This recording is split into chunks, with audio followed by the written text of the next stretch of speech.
Chapter 1. The Girl from the Stars. It had been years since that day, the day everything changed for me. I still remember the harsh, crackling transmission coming through the old emergency channel I had been tinkering with in my spare time. The voice on the other side was weak, desperate, and barely audible, but it sent a chill down my spine. At first, I thought it was a trick, just some malfunctioning tech or a broadcast from some far-flung station. But then, I heard her cry. A scream that echoed across the void, a sound so human, so fragile, that I couldn't ignore it. It wasn't an ordinary distress call. It was something more, something primal, as though someone, somewhere, was reaching out across the stars, begging for help. I had no idea who she was, where she was, or what had happened to her, but I knew this much. Whoever it was, whatever the circumstances were, she needed saving. It was the kind of moment that made you believe in fate or destiny or whatever cosmic forces guided our lives. For I could not explain why I was the one to hear that cry, why it was me who had the ability to respond. And when the coordinates pinged on the screen, I didn't hesitate. I knew that this was the moment I had been waiting for, even if I had no idea what awaited me. I fired up my ship and made the jump to the location without a second thought. The path already laid out before me, like an inevitable collision with the unknown. As the stars blurred past the cockpit, the darkness of space around me seemed to thicken, pressing down with a weight that made me feel smaller, more insignificant. But that feeling, that crushing weight, was accompanied by a sense of purpose, a pull that was greater than any fear I had ever known. The transmission had only lasted a few minutes, and during that short time, the only things I could make out were garbled words and the haunting cry that still echoed in my ears. "Please, help me. They're coming," the voice had said, over and over again. I didn't know what it meant. I didn't know who they were or what kind of danger she was in, but I had to find her. I had to save her. The journey was long and solitary. My ship was old, a relic of a bygone era, but it was all I had, and it was all that I needed. The hum of the engines became a constant companion as I navigated through the darkness, past asteroid fields and long-abandoned mining stations. The coordinates led me to a small, forgotten moon, tucked away in the farthest reaches of the galaxy. The surface was barren, rocky, and cold, with not a single sign of life or civilization. I landed near the base of a towering cliff, the only landmark in the otherwise desolate landscape. The ground shook slightly as the ship touched down, a reminder that nothing in this place was stable, nothing was as it seemed. I didn't know what I was going to find when I stepped out onto that barren surface, but as the hatch of my ship opened and I stepped into the airlock, I knew that my life was about to change forever. The silence was deafening as I exited the ship, the thin atmosphere pressing down on me. The cold was biting, the kind of cold that got into your bones and never quite let go. I kept my breathing steady as I looked around, scanning the horizon. There was nothing for miles, just the desolate wasteland of an abandoned world. But then I heard it again, the sound that had been haunting me since the transmission. A faint whimper, a cry that echoed through the silence, so distant but unmistakable. I wasn't sure if I had imagined it, but my heart skipped a beat, and without thinking, I started moving toward the sound. I followed the cry, my boots crunching against the dust, until I reached the base of the cliff. There, hidden behind a jagged outcrop of rock, I found a small cave, the entrance barely wide enough for me to squeeze through. I entered cautiously, the air growing colder as I descended deeper into the darkness. The cry was louder now, more distinct, and I could feel the weight of desperation in every breath. Something was wrong. Something terrible had happened here. As I rounded the corner of the cave, my flashlight beam landed on a figure huddled against the wall. She was small, barely more than a child, her skin pale and bruised, her clothes torn and ragged. Her face was streaked with dirt and blood, and her wide, terrified eyes met mine as she flinched away from the light. She was trembling, but not from the cold. There was something more to her fear, something that made my heart ache with sympathy. "It's okay," I said gently, stepping forward slowly, trying not to startle her. "I'm here to help you. You're safe now." She looked at me with those wide, haunted eyes, and for a moment, I thought she might scream or run. But then, with a trembling breath, she spoke. Her voice was barely a whisper, but it carried the weight of 1,000 fears. They're coming for me. They won't stop until I'm gone. The word sent a chill through me. It wasn't just a cry for help, it was a warning. And as I knelt beside her, I realized that whatever had happened to her, whatever danger she had been running from, was far bigger than I could have imagined. "Who's coming for you?" I asked, my voice steady, though my heart was pounding. She didn't answer at first. Instead, she looked around the cave, as if checking for something, some unseen presence lurking in the shadows. Then, in a voice barely above a whisper, she said, "They're not from this world. They're not human. They're hunters. And I'm the prey." I didn't understand at first. Hunters? Non-human? It didn't make sense. But one thing was clear. Whoever or whatever was after her was willing to go to any lengths to find her. And I wasn't about to let that happen. I reached out to touch her arm, but before I could make contact, a low growl echoed through the cave, followed by a sharp, screeching noise that made my blood run cold. The sound came from above. It was the kind of noise you hear when something massive is moving, something hungry. I looked up, and for the first time, I saw them. Dark shapes, silhouettes against the dim light filtering through the cave entrance. They were massive, towering over me, their eyes glowing with an unnatural light, their movements predatory. They had been waiting for us. The hunters were here.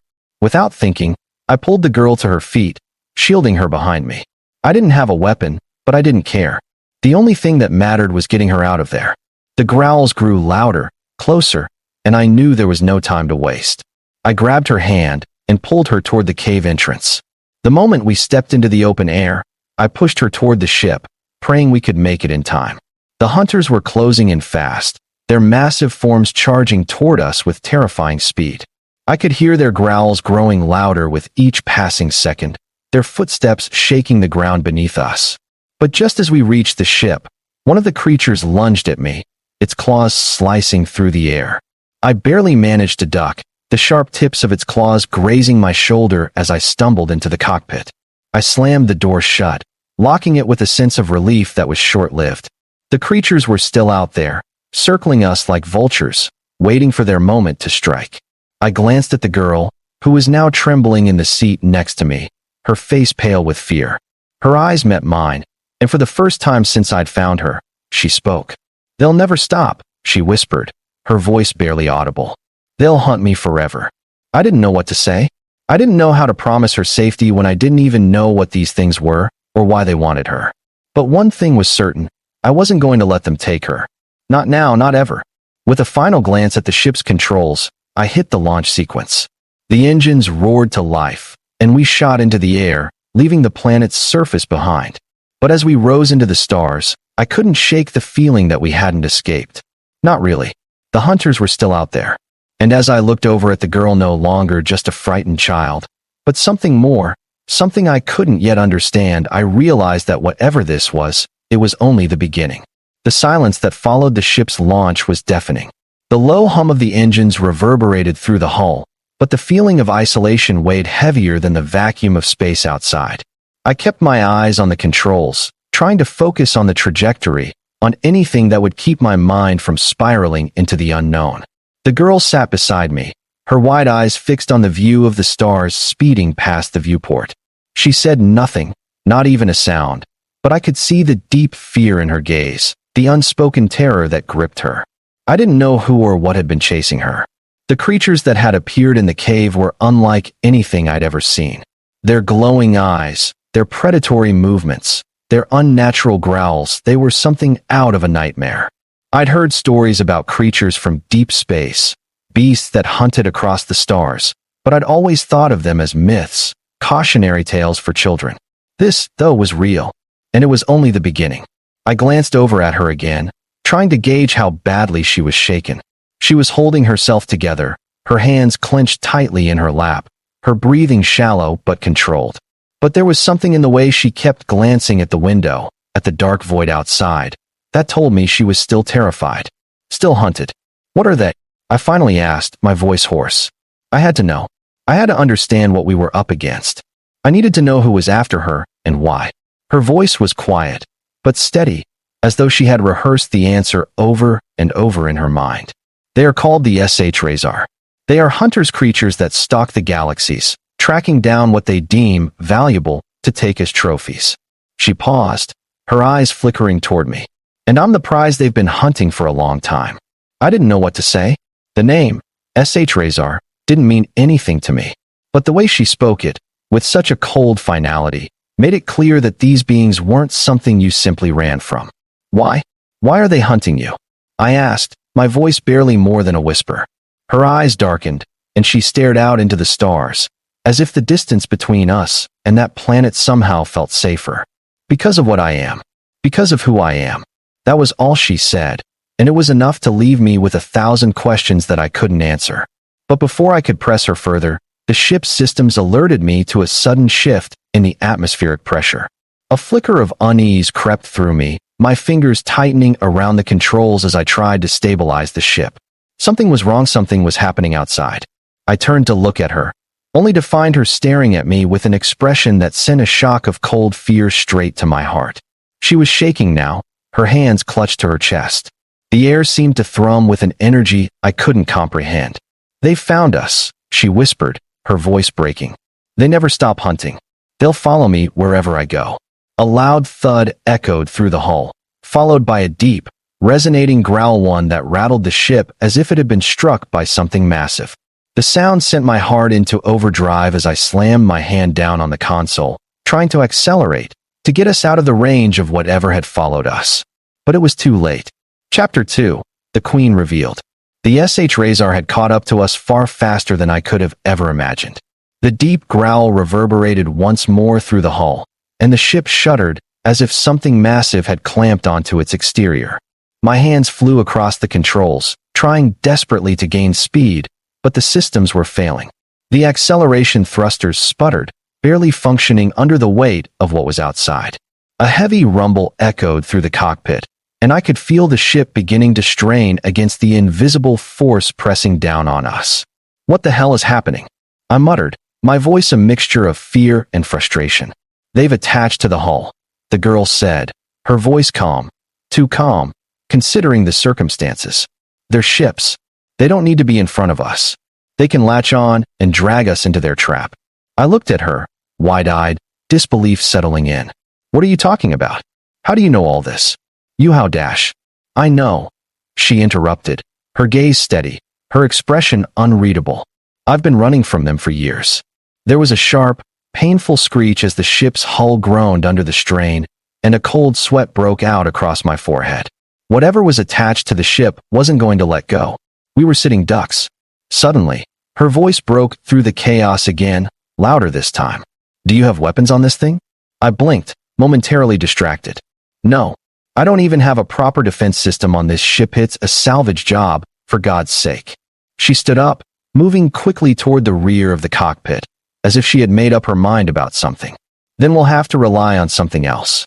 Before I could ask what she meant, she had already opened a hatch leading down to a storage compartment. From within, she pulled out an old relic, something that looked like an ancient weapon, the kind you'd see on old holovids, but with a strange, otherworldly design. She held it out to me with a level of authority that immediately shut down any questions I might have had. This is mine. I've carried it with me since I was 10. It's the only way we can fight back, she said, her voice cold as she handed me the weapon. The SHRazar are after me because I carry a gift, an ancient power that they cannot understand. I don't know why they want it, only that it has something to do with my bloodline. I took the weapon, though I had no idea how to use it. It was strange, unfamiliar in my hands, but the weight of it gave me a strange sense of purpose. I didn't fully understand what was happening, but it was clear. We were at war with something far bigger than I could comprehend. I looked at her again, trying to grasp the enormity of the situation. She was no longer just the girl I had saved from the cave. She was something more, someone whose past, whose very existence, held power and danger in equal measure. And now, standing beside her, I was a part of it. What are you saying? I asked, my voice shaking despite myself. What do you mean, your bloodline? Her expression softened slightly, but only for a moment. I am the last of a royal line, she said simply, as if it were the most natural thing in the world. I am the heir to a throne in a forgotten kingdom, one that was erased from history by the very beings that now hunt me. They took everything from me, but they cannot take what is mine. It took a moment for her words to sink in. I couldn't wrap my head around it, the girl I had saved, now a queen? But something in her eyes told me she wasn't lying. And as the ship rattled under the pressure of the SHRAZAR's pursuit, I knew that this journey, this absurd path that had started with a simple rescue, was far from over. "We need to get to the bridge," she said, her voice now firm, her resolve clear. "I'll guide you. They're not the only ones hunting me, and I'm not about to let them take me again. Not without a fight." With her help, I navigated the ship through the chaos, aiming for the distant bridge where the last remnants of the old defense systems might still be functional. The SHRAZAR were relentless. They would stop at nothing to take her, to capture her, and I knew it was only a matter of time before they would drag us into their web. But the girl, no, the queen wasn't about to let that happen. And neither was I. As we reached the bridge, the air around us thickened with the feeling of destiny, the kind of feeling that told me our lives had changed forever. I didn't know if we would survive this, but I knew one thing for certain. I wasn't going to let her face this alone. Together, we would fight. And whatever the future held, we would meet it head on. The ship rocked violently again, throwing both of us off balance as another impact slammed into the hull. The lights flickered, dimming as the systems struggled under the assault, and a sharp alarm screamed across the bridge. My pulse quickened, and my eyes locked onto the control panel, desperately trying to stabilize the ship. But every time I adjusted the thrusters, it was like fighting against a powerful current. No matter how hard I pushed, we were being dragged closer to the inevitable. "Do you know how to use this thing?" I turned to the queen. No, not just the girl I had saved, but someone with an unimaginable past, a future that wasn't just about survival, but reclaiming a throne she hadn't even wanted. She was already at the console, her fingers dancing across the interface with an expertise I didn't expect. "We're not going to outrun them," she said, her tone calm, but laced with the seriousness of someone who had lived through far worse than this. "But we can make them pay for following us." I watched as she input a sequence of commands into the ship's ancient defense system, tapping into the long-dormant weapons that had been tucked away for emergencies. The ship's dormant cannons flared to life, the old systems creaking and groaning as if they were waking from a deep sleep. The glowing energy signatures of the SHRAZAR ships were closing in, their claws sinking deeper into our hull. But now, we had a chance. "They don't expect us to fight back," she added, not looking up. Her voice had shifted, a steely edge to it. "They think we're weak because they believe I'm a helpless child. They've made a grave mistake." I wasn't sure if I was more scared or impressed, but I grabbed the weapon she had handed me earlier, still feeling its unfamiliar weight. The sound of the energy cannons charging up filled the room, and the tension in the air was so thick you could almost taste it. The SHRAZAR were ruthless hunters, but they had no idea what they were dealing with now. "Let them think that?" I said, more to myself than to her, as I readied myself for whatever was about to come next. The ship jolted again, but this time, it wasn't just the impact of the SHRAZAR's pursuit. A flash of light appeared on the forward view screen, bright, too bright, and a new wave of urgency washed over me. "We've got incoming," I said, my voice tight. "We can't keep up this game of cat and mouse for long. We need to make a stand now, or we're finished." Her eyes locked onto mine then, no longer just a frightened girl, but a leader, a queen who had been forged by trials and survival. "I'm not finished yet," she said. "Not by a long shot." With a press of a button, she activated the ship's defensive shields, which flared to life around the hull like a protective cocoon. It wasn't much against the SHRAZAR's advanced weapons, but it was enough to give us a fighting chance. A hiss sounded from the external systems as the cannons charged fully, and the ship shuddered again as the first blast tore through the blackness outside. The SHRAZAR ship attached to us gave a sudden lurch, and I could see the smaller silhouettes of their ships pulling back, their energies momentarily disrupted by the sudden blast. They had underestimated us, just as the Queen had said. Now, we had a chance to break free. "We have to go now," I shouted, gripping the controls. "They'll be back in force." The Queen moved beside me, her hand resting on the console as she guided the ship into a sudden evasive maneuver. "Hold on tight," she warned, and for a moment, I saw a flash of something fierce in her eyes, a determination that spoke of more than just survival. It spoke of vengeance.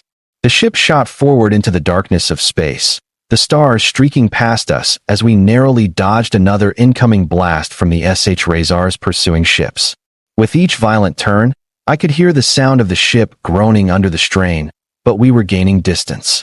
Still, I knew it wouldn't last. They would come after us again, and this time, they wouldn't hesitate. We had only moments to breathe before they regrouped. Chapter 3, The Queen's Bloodline. We were in the thick of it now. The SHRazar had pulled back, but I knew they were far from done. They might be relentless, but so was she. And something about the way she handled herself, the way she had taken control of the situation, even when everything was falling apart, spoke of more than just a survivor. This girl, this queen, was no ordinary person. I stood beside her in the cockpit, my eyes focused on the readouts as we navigated through the stars, trying to put as much distance as possible between us and the SHRazar's pursuit. She wasn't just the girl I had saved all those years ago. She wasn't just a fugitive. She was royalty. She was a queen who had been exiled, hunted, and forgotten by the galaxy. And as much as I wanted to deny it, I realized that I wasn't just some random mechanic caught in a strange, life-or-death scenario. I had been drawn into her world, into her destiny. As we settled into a safe orbit around a nearby planet, I finally turned to her, my curiosity getting the better of me. "You said they've been hunting you for years," I began. "Who are they? What do they want with you?" Her gaze turned toward me, her face momentarily shadowed by the dim lights of the cockpit. "The SHRazar are a race of conquerors, but they're more than that. They are collectors. They gather rare individuals, creatures, technologies, anything that can serve their purposes. They don't care about the galaxy as a whole. They care about power, about taking the strongest to use for their own agenda."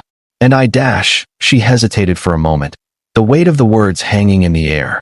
"I am the last of my line, the last of my bloodline. My family ruled an empire that spanned across several systems. The SHRazar saw us as a threat, an ancient one they couldn't control.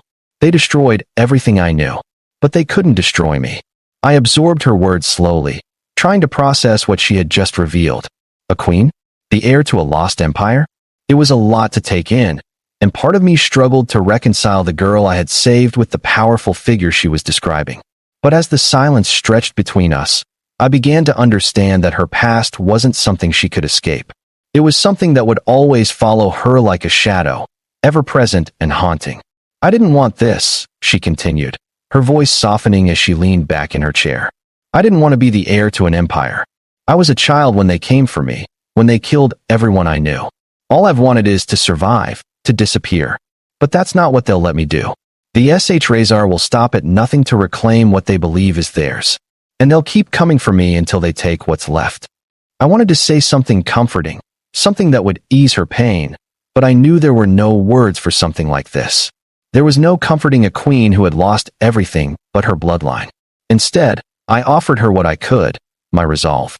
"We'll stop them," I said, the words coming out before I could even think about them. "We'll make them pay for what they've done. You don't have to face this alone." She looked at me, and for the first time, I saw a flicker of something like gratitude in her eyes, an emotion I hadn't expected from someone who had seen so much loss, so much destruction. "Thank you," she whispered, her voice barely audible. "You don't know what that means to me." I nodded, though I didn't know what this journey would look like. I didn't know if we were even ready to face the SHRazar, let alone defeat them.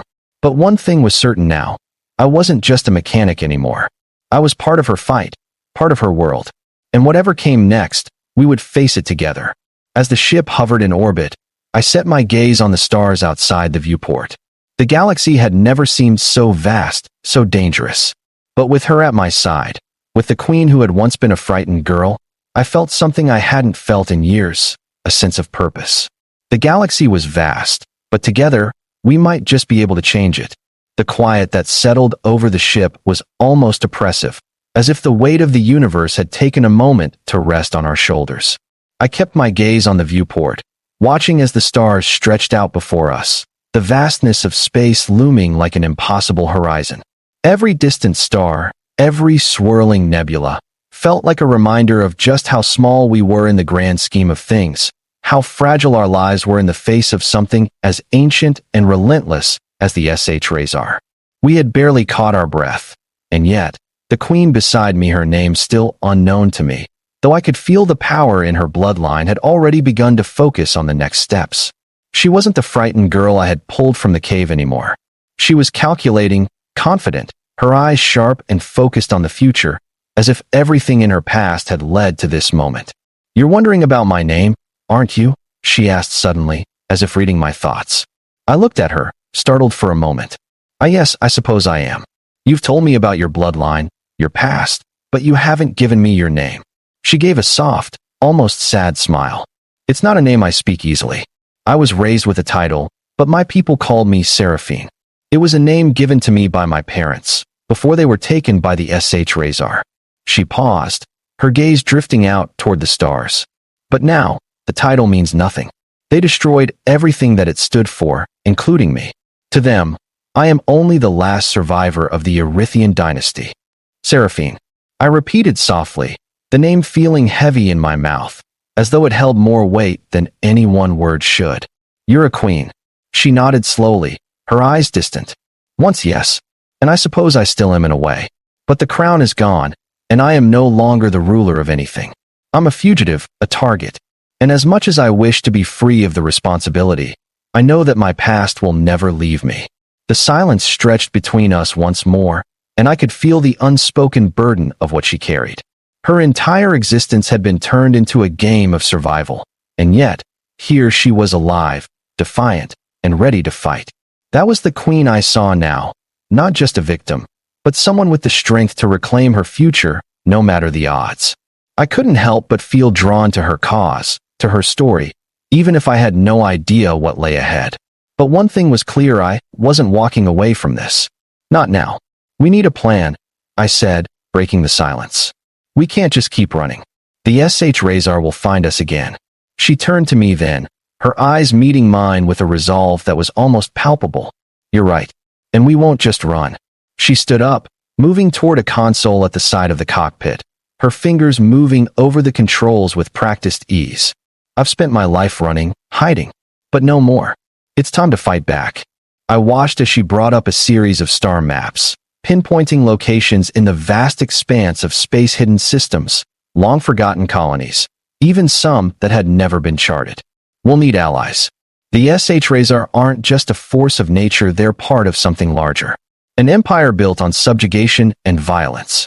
But there are those who have fought them before, and there are those who will help us now. We just need to find them."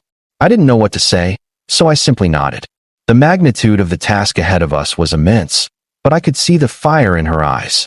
Seraphine wasn't just a fugitive anymore, she was a queen who was ready to take her place once again. And if that meant fighting an entire empire, then I was ready to stand by her. Chapter 4: The Queen's Reign. The days that followed were a blur of activity, of plans being forged in the quiet hum of the ship's corridors, of scouting distant systems, and sending encrypted messages to potential allies. Seraphine had become the driving force of our mission, her mind constantly worrying, calculating, seeking out anyone who might be willing to stand against the HFY. Her demeanor had shifted. She was no longer just a woman haunted by her past, but a leader who could command, who could inspire. The world we had entered together was far from simple.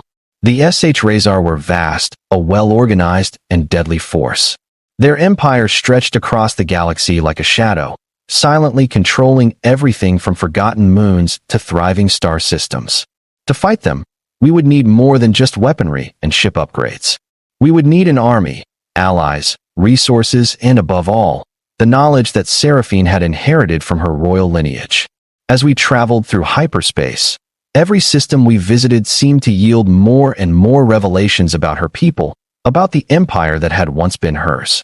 Her bloodline was not just a royal family, it was the foundation of an entire civilization, a lineage that had once brought peace to the galaxy.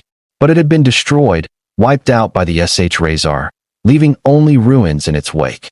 And yet, Seraphine carried that legacy with her, a torch that she would not let extinguish. We found our first ally on the fringe of the Tyner sector, a pirate lord known for his grudging neutrality in galactic politics. He was an old friend of Seraphine's family, though their relationship had been strained by the politics of war. Nevertheless, he agreed to help after a generous exchange, of course. His fleet, though small, was formidable, and he promised to offer us refuge, along with a cache of ancient weapons that had been hidden away for generations. With each passing day, we gathered more and more support rogue generals, disgraced politicians, even a handful of mercenaries who had heard rumors of Seraphine's survival. They came to us in the dead of night, under the cover of secrecy, their faces weary but their spirits lifting as they realized that the Lost Queen was no longer a myth. The Lost Queen was real and she had come back to reclaim her throne.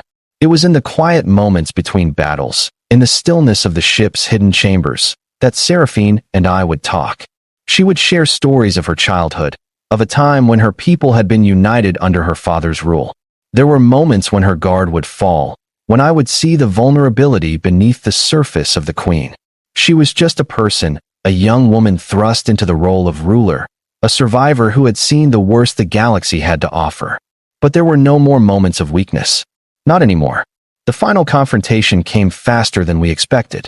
A fleet of SH-Razar warships, large and imposing, had tracked us to our location in the secret system we had been using as our base of operations. Their command ship, a massive black behemoth, hung ominously in the void of space, its weapons already targeting us. We were outnumbered, outgunned, but Seraphine had known this day would come. "We'll face them head-on," she said, her voice steady as she stood at the command console, her eyes fierce with the weight of her decisions. "It's time to take back what's mine. Time to take back what's rightfully ours." I stood beside her, gripping the weapon she had given me all those years ago. In her eyes, I saw not just a queen, but a force of nature. The time for hiding, for running, was over. We had gathered our forces, and now we would stand and fight. The battle that followed was fierce, a clash of wills and weapons as the SH-Razar fleet closed in. Our allies fought valiantly alongside us, but it was Seraphine who led the charge, commanding her forces with the precision of a ruler, with the heart of a queen. The battle waged for hours, the ship rocking under the intense fire, but we held our ground. Seraphine's orders were flawless, each move calculated, each strike a blow to the SH-Razar's overwhelming might. And then, it happened. The SH-Razar flagship, the one that had led their charge against us, faltered. Their shields began to crack, their systems overloaded by our relentless assault. With one final, devastating strike, we breached their defenses, sending their ship spiraling into the void. The SH-Razar had been defeated, but the true victory was not in the battle, it was in the reclaiming of what had been lost. Seraphine, the girl I had saved when she was 10, was no longer just a queen in name. She was the ruler of a reborn empire, the leader of a people who had waited for her return. The galaxy had been changed in that moment, and I had been there to witness it. As we stood on the bridge, looking out into the stars, Seraphine turned to me, her face softening for the first time since this all began. "Thank you," she said, her voice barely more than a whisper. "You didn't have to be a part of this, but you chose to stand with me. And for that, you'll always have a place in my kingdom." I smiled, my heart lighter than it had been in years. The galaxy was vast, but for the first time, I felt like I belonged. We had fought together. We had won together. And whatever came next, we would face it as rulers, as allies, as more than just survivors. We had finally taken back what was ours.